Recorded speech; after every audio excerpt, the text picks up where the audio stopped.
Royd. Itu sangatlah susah karena dokter Royd juga dia punya alat-alat kedokteran seperti stetoskop seperti ini, mereka juga punya, dan alat-alat lainnya punya, jas dokternya juga punya, dan name tag-nya juga kadang mereka memakai embel-embel gelar dokter, jadi sangat sulit dibedain dari physically.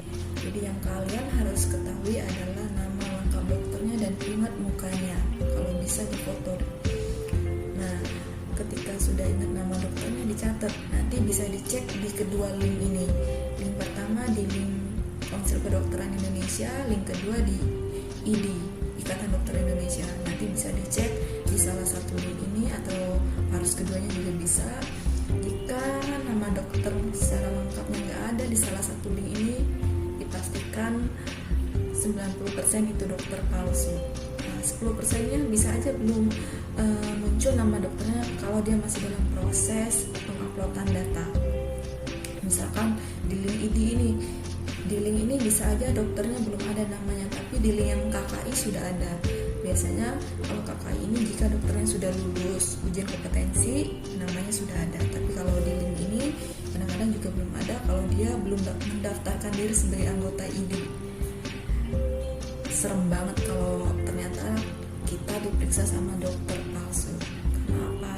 Basically mereka nggak mempelajari patofisiologi atau perjalanan penyakit itu gimana, cara mendiagnosa yang tepat itu gimana, tanda dan gejala pada pasien itu gimana. Mereka nggak mempelajari terapinya gimana, efek terapi, efek samping terapi, interaksi antar obat.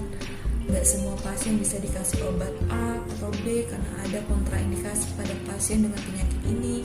Nah, itu sangat kompleks dan mereka nggak mempelajari itu. Mereka hanya bermodalkan kebiasaan.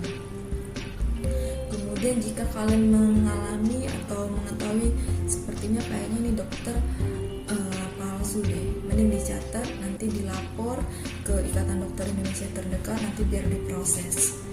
Oke, kalian harus pintar-pintar cari dokter. Biasanya kalau di RS itu kecil kemungkinan dokternya itu dokter palsu karena melalui berbagai macam pemeriksaan berkas yang detail.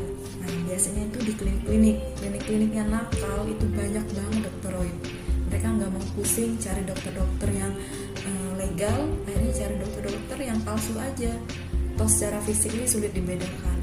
Jadi bagi klinik-klinik yang nakal, stop memakai dokter-dokter yang palsu.